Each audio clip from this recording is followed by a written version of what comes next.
Subscribe now and press the bell icon. Never miss an update.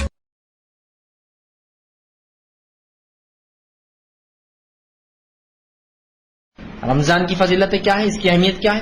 سب سے پہلی اہمیت اس مہینے رمضان کی یہ ہے کہ اللہ رب العزت نے اس مہینے کو اپنی فرض عبادت روزے کے لیے انتخاب کیا. بس یہی سمجھنے کے لیے کافی ہے اس کی فضیلت کیا ہے کہ رمضان کے روزے فرض ہے نا. تو روزے جیسی فرض عبادت کو اللہ رب العزت نے جس مہینے میں فرض کیا، وہ مہینہ کون سا ہے؟ رمضان کا انتخاب کیا کہ اس مہینے مسلمانوں تم روزے رکھو گے. میں سمجھتا ہوں یہ ایک بات ہی کافی ہے رمضان کی فضیلت سمجھنے میں کہ کتنی زیادہ اس مہینے کی فضیلت ہے کہ اس مہینے میں اللہ نے اپنی ایک فرض عبادت کو ہم پر فرض کیا اور اس مہینے کا انتخاب کیا. اور نبی اکرم صلی اللہ علیہ وسلم بخاری کی روایت فرماتے ہیں، عبداللہ ابن عمر رضی اللہ عنہ اس حدیث کے راوی اور کہتے ہیں، بنی الاسلام علی خمس، اسلام کی بنیادیں 5 چیزوں پر اللہ نے رکھی ہے. اسلام کے ستون 5 ہے. پہلی کہ تم گواہی دو کہ اللہ کے سوا کوئی معبود برحق نہیں اور محمد صلی اللہ علیہ وسلم اس کے رسول ہیں. اور وَإِقَامِ الصَّلَاةِ، اور نماز قائم کرو. وَإِيتَاءِ الزَّكَاةِ، اور زکات ادا کرتے رہو. وَالْحَجِّ، اور اللہ کے گھر کا حج کرو. وَصَوْمِ رمضان، اور رمضان کے روزے رکھو. تو 5 فرائض ہیں جس میں سے روزہ ایک فریضہ ہے، اور اس روزے کے لیے اللہ رب العزت نے اس مہینے کا انتخاب کیا. یہ بڑی اہم فضیلت ہے. اس مہینے کی دوسری فضیلتیں کیا ہے؟ آئیے ہم دیکھتے ہیں. نبی اکرم صلی اللہ علیہ وسلم فرماتے ہیں، مسلم کی روایت ہے، آپ نے فرمایا رمضان کا مہینہ جو ہی آتا ہے جنت کے تمام دروازے کھول دیے جاتے ہیں حتیٰ کہ ایک بھی بند نہیں رہتا، اور جہنم کے تمام دروازے بند کر دیے جاتے ہیں حتیٰ کہ ایک بھی کھلا نہیں رہتا، اور تمام سرکش جن اور شیاطین قید کر لیے جاتے ہیں. سبحان اللہ، کیا فضیلت اس مہینے. لیکن آپ ایک بات سوچ سکتے ہیں، ابھی جنت میں کون گیا اور جہنم میں کون گیا؟ کیوں بتایا جا رہا ہے یہ جنت کے دروازے کھولنا اور جہنم کے دروازے بند کرنا یہ ایک علامت ہے، یہ ایک اشارہ ہے کہ مغفرت حاصل کر دو. عام ہے مغفرت. جنت کھول دیا ہوں میں نے اس مہینے کے اندر، یہ اعلان ہے صرف ایک، ابھی جا نہیں کوئی رہا، اعلان ہے. لیکن اور جہنم کے دروازے بند ہیں، اعلان ہے یہ کہ اپنے معصیت سے رک جاؤ، مجھ سے توبہ کر لو، دیکھو بند کر دیا ہوں میں نے اس دروازے کو. یہ اعلان ہے قسم کا. لوگ بولتے ہیں ابھی تو کوئی گیا نہیں، پھر کیوں؟ ابھی کوئی گیا نہیں، یہ اعلان ہے.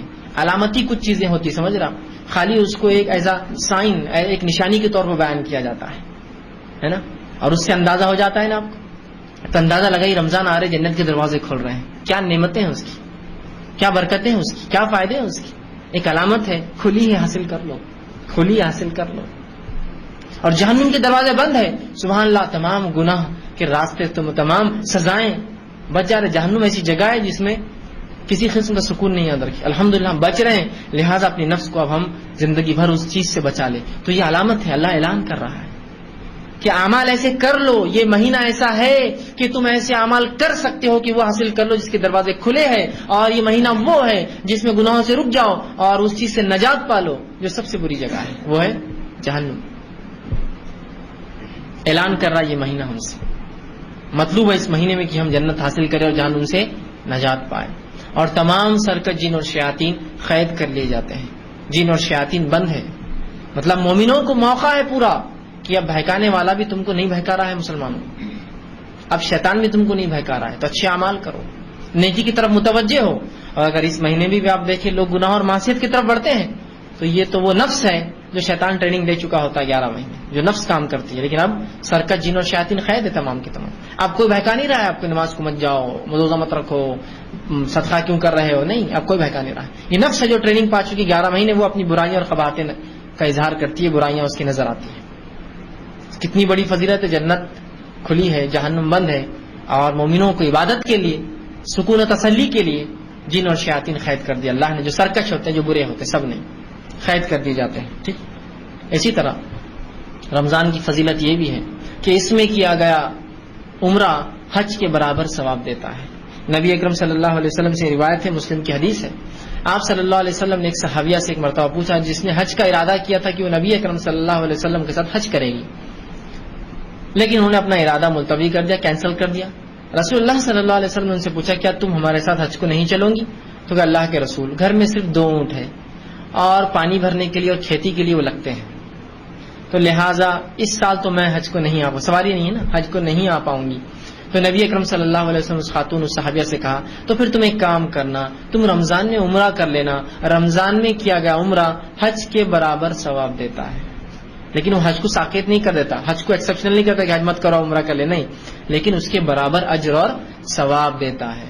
تو رمضان میں کیا گیا عمرہ حج کے برابر اجر رکھتا ہے. تو اللہ نے جس کو مال و دولت دے رکھی ہو ضرور اس مال و دولت کا فائدہ اٹھائے اور ضرور رمضان کے اندر عمرہ کرے. اس کی بڑا اجر، بڑا ثواب، بلکہ حج کے برابر اجر و ثواب. لیکن یہ حج کو ختم نہیں کرتا، حج کی فرضیت اپنی جگہ ہے، لیکن استطاعت نہیں ہے.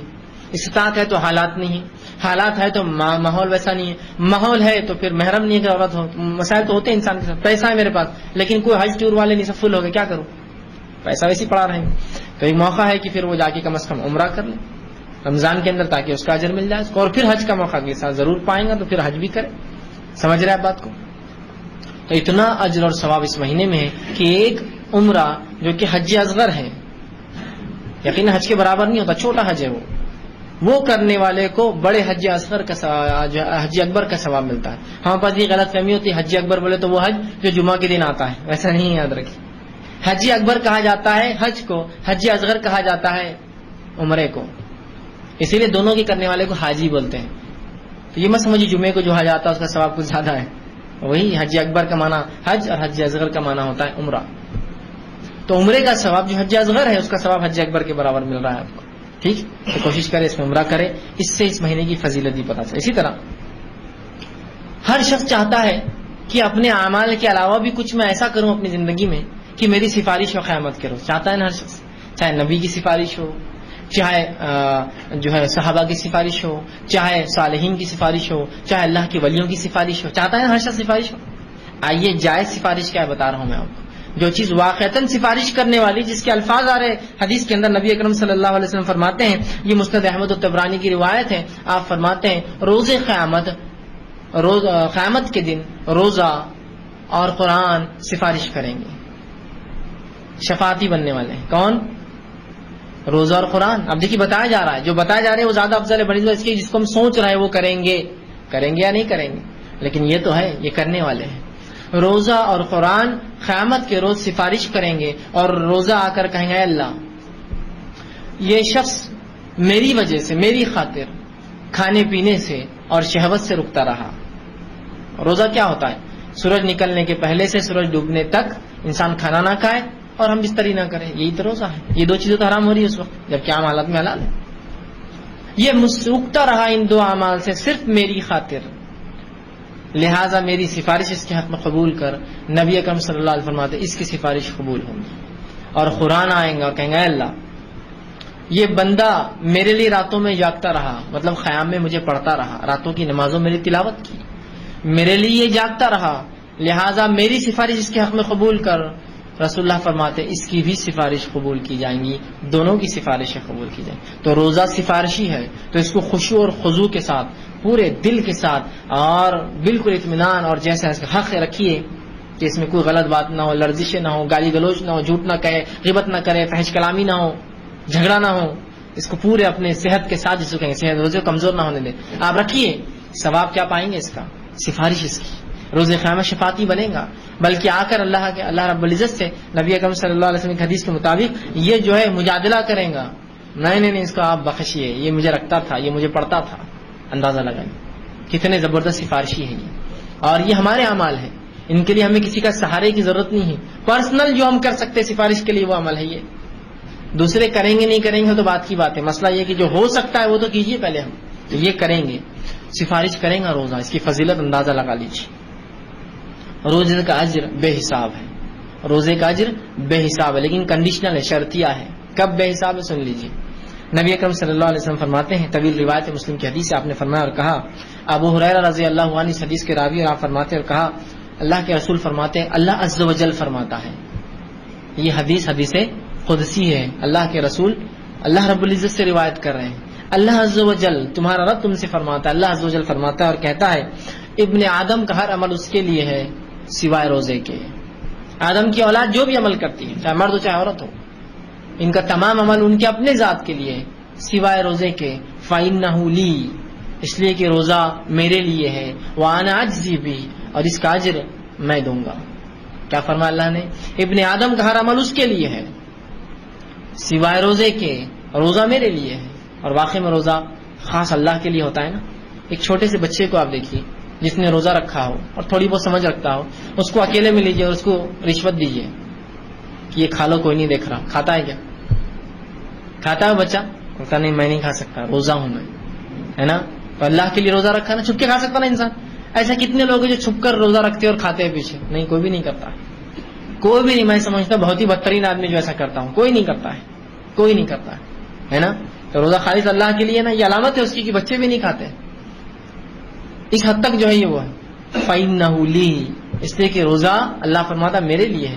وَأَنَا أَجْزِي بِهِ، اور اس کا اجر تو میں ہی دوں گا. آگے فرمایا روزہ آنکھ سے ڈھال ہے، روزہ رکھ کر اپنے آپ کو جہنم کی آنکھ سے بچا لو. روزہ آنکھ سے ڈھال ہے، تو جس روز تم روزہ رہو، اب رسول اللہ فرما رہے روزہ آنکھ سے ڈھال ہے کب؟ جس روز تم روزہ رہو تو فحش گوئی نہ کرے. تم میں سے کوئی اگر روزہ ہو تو فحش گوئی نہ کرے. فحش گوئی سمجھتے ہیں آپ؟ بری باتیں، گندی باتیں، اوچھی باتیں، غلیظ باتیں. تو تم میں سے جب کوئی شخص روزہ ہو فحش گوئی نہ کرے، بیہودہ باتیں نہ کرے، اٹھ پٹانگ باتیں نہ کرے جس سے دلوں کو تکلیف ہوتی ہے، انسانوں کو تکلیف ہوتی ہے، لوگ چڑھتے ہیں. اٹھ پٹانگ بیہودہ باتیں نہ کرو. اور آگے فرمایا بیہودہ کلامی نہ کرو. اسی طرح گالی گلوچ نہ کرو، گالی مت دو. روزے کا فائدہ اٹھانا چاہتے ہو، اس کو جہنم سے ڈھال بنانا چاہتے ہو آنکھ سے، تو یہ کرنا پڑے گا تم کو. تو جو ہے اس میں جو ہے گالی گلوچ نہ کرے اور لڑائی جھگڑا نہ کرے. اور جب روزے دار سے کوئی لڑنے آئے تو صرف اشارے سے کہہ دے میں روزے سے ہوں، میں لڑ نہیں سکتا ہوں، یہ کام مجھ سے نہیں ہوگا. کنڈیشنل ہے روزے کا ثواب. یہ سب کرنا پڑے گا مجھے اور آپ. بد کلامی نہیں ہوں گی، گالی گلوچ نہیں ہوں گی، بری باتیں نہیں کریں گے، غلط کام نہیں کریں گے، بیہودہ باتیں نہیں ہوں گی، لڑائی جھگڑا نہیں ہوگا. اور کوئی آئے بھی تو بھائی میں نہیں کر سکتا ہوں، میں روزے سے ہوں، آپ کہہ دیں گے. آگے آپ صلی اللہ علیہ وسلم فرماتے اور کہتے ہیں سنیے، اس ذات کی قسم جس کے ہاتھ میں محمد صلی اللہ علیہ وسلم کی جان ہے اور روزے دار کی منہ کی ہوا، اللہ رب العزت کو روز قیامت مشک سے زیادہ محبوب ہوں گی. حالانکہ اس میں بدبو آتی ہے نا، اس لیے کہ ہم بھوکے ہوتے ہیں. بھوکے ہونے سے کیا ہوتا ہے؟ ہوا سانس جب لیتے ہیں تو اس سے جسم میں بو ہو جاتی ہے. تو روزے دار کی منہ کی ہوا اللہ رب العزت کو روز قیامت مشک سے زیادہ محبوب ہوں گی. اس کو زیادہ پسند کیا؟ اس لیے کہ وہ بدبو جو اس کے منہ میں ہوئی وہ اللہ کے لیے بھوکا رہنے کی وجہ سے اس سے زیادہ محبوب ہوں گی، پسندیدہ ہوں گی. اور روزے دار کے لیے دو خوشیاں ہیں. ایک خوشی تو وہ تب پاتا ہے جب افطار کرتا ہے کہ روزہ ختم ہوا. اگر اللہ روزہ 5 دن 10 دن مہینے بھر کا رکھتا تو کیا کرتے؟ تو جب ملتا ہے اس کو فرحت ملتی ہے، خوشی ملتی ہے جب افطار کرتا ہے. اور دوسری خوشی جب ملیں گی جب اپنے رب سے جا کر ملے گا. وہ دوسرا اجر، دوسرا پارٹ اس کا بھی باقی ہے. جب اپنے رب سے ملیں گا، جب اسے دوسری عظیم خوشی ملے گی روزہ رکھنے کی، تو وہ خوش ہوگا، بہت خوش ہوگا مومن. اب اندازہ لگائیے، آدمی کی حیثیت اور استطاعت کے مطابق اس سے امید کی جاتی ہے نا. مثال کے طور پر ایک غریب آدمی آپ سے کہے تم یہ کام کرو میں تمہیں کچھ دوں گا، کیا توقع رکھتے آپ اس سے؟ کچھ چھوٹی موٹی چیز بیچارے کی حیثیت کے اعتبار سے دیں گے. آپ کے محلے کے ایک مالدار انسان نے کہا میرا کچھ کام کرو کچھ دوں گا، تو آپ کی امیدیں بڑھ جاتی ہیں. کچھ نہ کچھ اپنی حیثیت کے حساب سے یار بڑا ہی دیں گا یہ، ہے نا. اورنگ آباد شہر کے سب سے مالدار انسان نے کہا میرا ایک کام کرو کچھ دوں گا، امیدیں اور بڑھ جاتی ہے. ارے بھائی اورنگ آباد کا مالدار آدمی ہے، کچھ نہ کچھ تو دیں گا، کروڑ پتی ہے، 1000 پتی ہے، پتہ نہیں کتنا پتی ہے، اتنے پیسے اس کے پاس، اب کچھ نہ کچھ تو دیں. دنیا کے سب سے مالدار انسان نے آپ سے کہا میرا ایک کام کرو کچھ دوں گا. او ہو، خواہشات کتنی بڑھ جاتی. ایک کم از کم بڑی گاڑی تو دے دیں گا، کچھ نہ کچھ ایک بڑی خواہش ہوگی نا.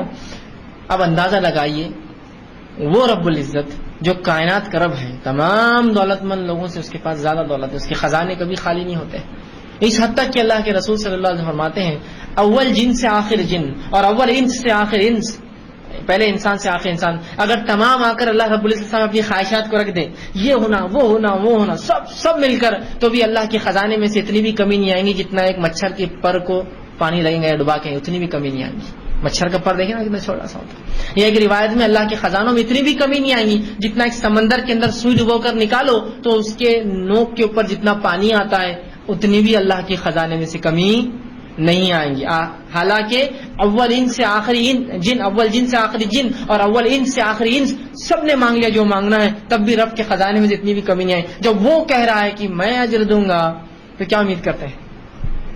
کیا ایکسپیکٹیشنز لگی ہوئی ہے, کیا خواہشات لگی ہوئی ہے کہ سب سے مالدار انسان اگر دنیا کا کہے تو کیا خواہش ہے, تو اس رب سے کیا خواہش ہے, کم از کم کچھ نہیں, سب سے چھوٹی جنت تو مانگ ہی لوں گا, کچھ نہ کوئی اللہ کے پاس کیا ہے, اس کے لیے تو معمولی بات ہے یہ سب چیزیں, ہے نا.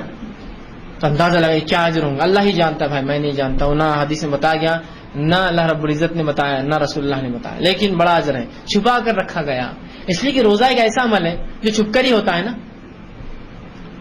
ایک عام انسان جو روزے کی حالت میں مجمع میں آ جائے کو بول سکتا ہے روزے دار ہے, بول سکتا ہے کہ نہیں, تو تم نے عمل بڑا چھپ کر کیا تو اجر بھی چھپا کے رکھا گیا, تمہارے لیے اسپیشل ملیں گا. نماز دکھ رہی ہے, جا رہا ہے, وضو کر رہا ہے, کھڑا ہے, مسجد میں لوگ دیکھ رہے ہیں. زکات دے رہا ہوں تو کم از کم جس کو دے رہا ہوں اس کو پتا ہے, اس کے خاندان والوں کو پتا ہے ہم کو زکات دی گئی.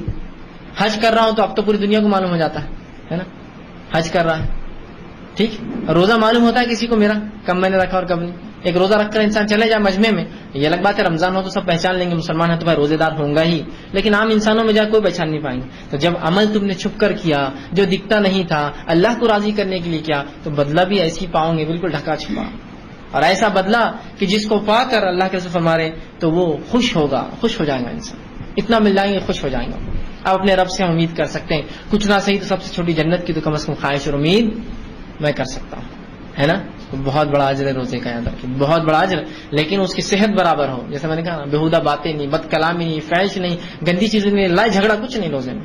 اور کوئی لڑنا ہے تو کہہ دے میں روزے سے ہوں, میں روزے سے, بھائی یہ کام نہیں ہو سکتا. ٹھیک, اسی طرح اور روزے دار کے لیے اس کی فضیلت آتی ہے. روزے دار کے لیے جنت کا خاص دروازہ ہے جس کا نام ریان ہے, اور روزے دار اس دروازے میں سے داخل ہونے والے. جنت کو 8 دروازے اور جہنم کو 7 دروازے, یاد رکھیں.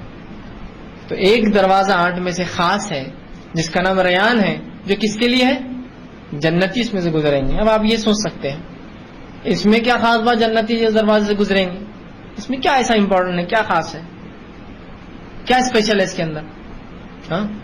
لیکن اس عزت اور اعزاز کو آپ سمجھ نہیں پا رہے ہیں.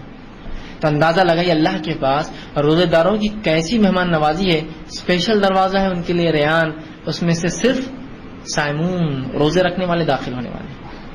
ایک دروازہ رکھنا علامت اور اعلان ہے, اللہ کے پاس بڑی اہمیت ہے روزے رکھنے والوں کی, معمولی مت سمجھیے. اسپیشل لوگ آ رہے ہیں اللہ کے, روزے دار ہیں, ان کے لیے اسپیشل ڈور ہے, تو ظاہر سے ان کی ویلکم بھی اسپیشل ہونا چاہیے. تو اندازہ لگائیے اللہ کے نزدیک اتنی اہمیت ہے روزے داروں کی کہ اللہ رب العزت نے اس کے رکھنے والوں کے لیے اسپیشل ڈور بنا دیا جنت. جاؤ اس میں سے تم ہی داخل ہوں گے, صرف روزے دار.